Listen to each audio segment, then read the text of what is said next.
Members are welcome to apply to do these excite presentations either in rooms or online at our online forum. If you'd like to do an excite, please give me your business cards at the end of tonight, and I'll make sure they go to the right person. These are reaching over 10,000 people, building a brand, credibility, exponentially building your business. And we have the lovely Manuela Seiberth. Did I get that right? Fabulous. Her title is Get Skilled Workers for Your Business for Long-Term Growth and Success. Today we have Manuela with her Excite. Australia is suffering a significant shortage of skilled workers in all industries, even more so since the pandemic. Have you considered hiring people from overseas? Within her presentation, she'll explain how foreign workers can make a difference, in fact, grow and scale your business.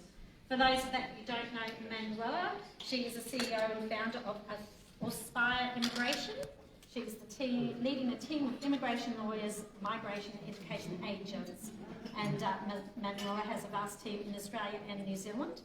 I have been stalking Manuela for quite some time now. And we have some questions that we'd like a true and a false with. Here's what I found. Manuela used to play roller derby. That's cool. That's question one. Did she used to play roller derby? Or she's a free diver. Goes deep down. So anyone that thinks one for roller derby? Wow. Free diver? No. Okay, I'll hand the floor to Manuela. You'll 10 minutes. Roller derby is dangerous. Yeah, thank you. So I think it was quite even. Like half the room was for roller derby, half the room was for freediver. I wish, and that is something that I really want to do in the future, freediving. I used to play roller derby. Yeah, in Darwin. And then when I started business 7 years ago, I was like, oh, something happens to these little hands. I want to be able to type, so that's when I stopped my roller derby career. So tonight, I will talk about getting skilled workers for your business for long-term growth and success. I have a couple of questions for you, and I would love to see by show of hands. Don't worry, I'm not going to pick anyone. So please raise your hands. So, who in this room was not born in Australia? Wow. Wow. That is the majority of the room. That is like 80%. Wow. Amazing. And who is currently looking for staff? Yeah, that is a few people. Hands went up and then down. Okay, great. Okay. Well, as per introduction, Australia is currently suffering a significant shortage of skilled workers. It's always been a problem, hence Australia has a really big immigration program. But as we all remember, Australia was shut for 2 years. So literally borders were closed for 2 years, meaning no one was able to come in, or hardly anyone was allowed or able to get out. And that caused a lot of problems in a lot of different areas, in particular the Australian economy. And so look, we are a migration agency, and yet for the past couple of months, we have had, on a daily basis now, calls and emails from employers, businesses and organizations who are looking for staff. And they have been advertising, on Seek and social media and so on, and they just can't find anyone. So now they're reaching out to people like myself, migration agencies, and they are now considering of employing a foreign worker, like someone from overseas. So who in the room has considered employing someone from overseas? Yeah, that is like a third maybe in the room. Yeah, so there is a lot of people. So an example is Peter. He called me 3 weeks ago, out of the blue, just called. Peter owns multiple retail businesses as well as hospitality businesses. He is desperate for butchers out of all occupations. Butchers. He needs butchers as well as hospitality staff because he's got retail shops as well as taverns and restaurants and cafes. And he said he cannot find skilled staff. So we have a lot of people on our database. So I've been running my business for 7 years. Over these 7 years, I've been collecting all these people. So there's thousands of people. I have all their contact details. I know where they live. I know what they do. Some of them are in Australia. Some of them are in New Zealand. Some of them are somewhere else.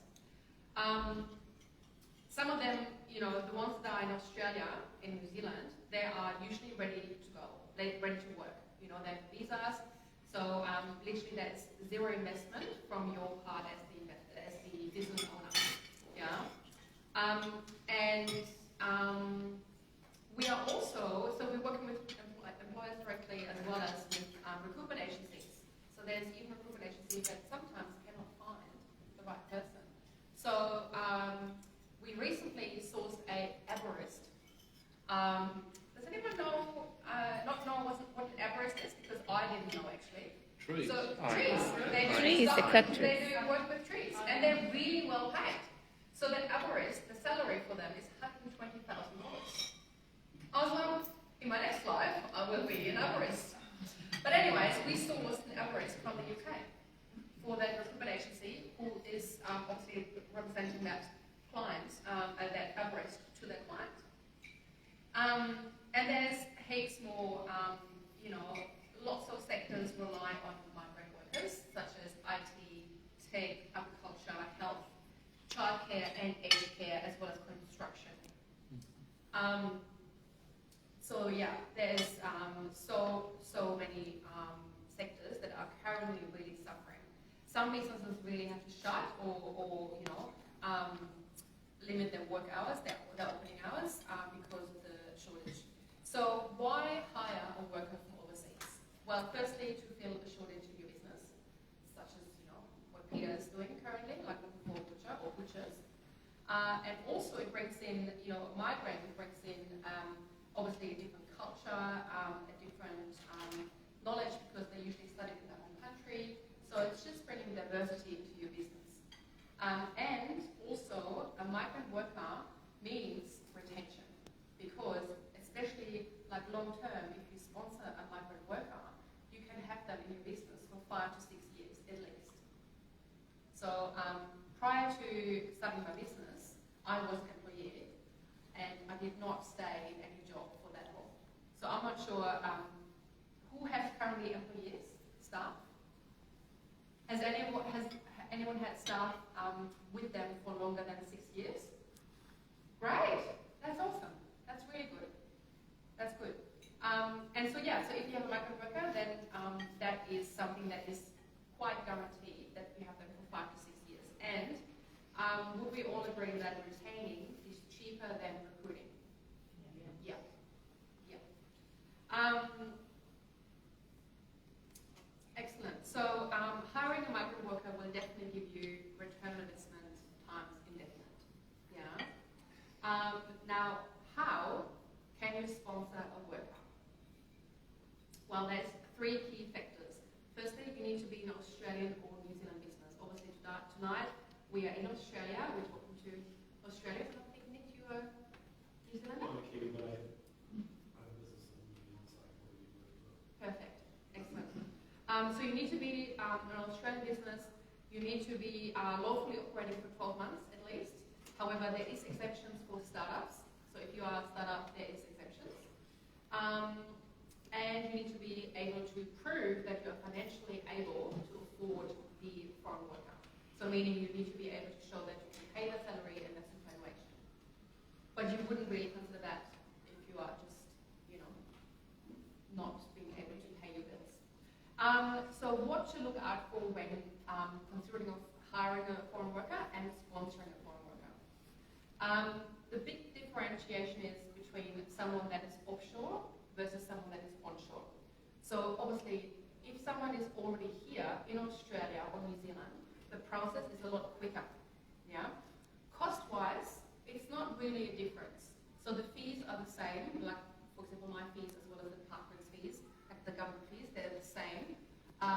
difference if you sponsor someone from overseas or from Australia or New Zealand. But it's just, the time factor. Having said that, due to the massive shortage, the Australian government and the Department of Affairs, they're really, supporting Australian businesses with sponsoring people, because essentially it will benefit the Australian economy.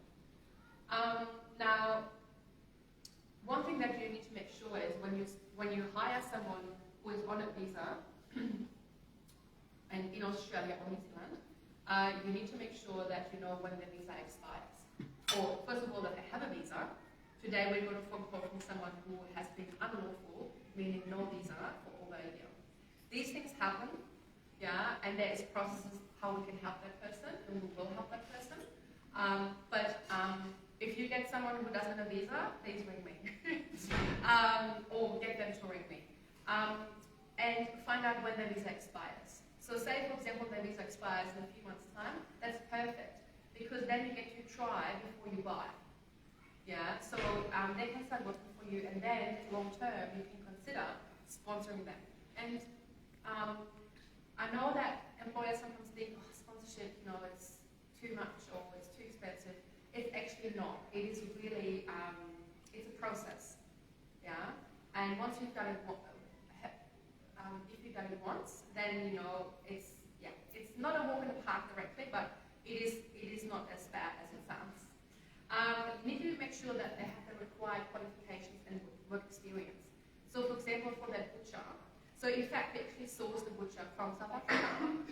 And so a butcher in Australia needs to have a certificate and at least 2 years of work experience.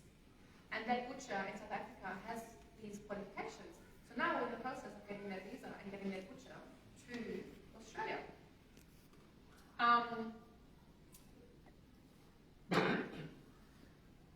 And one more thing, English. English language, of course, is essential, especially if that worker is speaking with your customers. You want to make sure that they speak English, and also they may have to sit in English class, depending on where they're from. My time is up. Thank you so much. Very simple. So if you know anyone, if you are interested in hiring someone from overseas, or if you know of anyone who is interested in hiring someone overseas, please pass on my details. My name is Manuela from Aspire Immigration Australia. Thank you. Thank you. Now, we would normally have a couple of questions, but we are running completely out of time. So if you have questions for Manuela, feel free to connect with her after the meeting. She'd love to see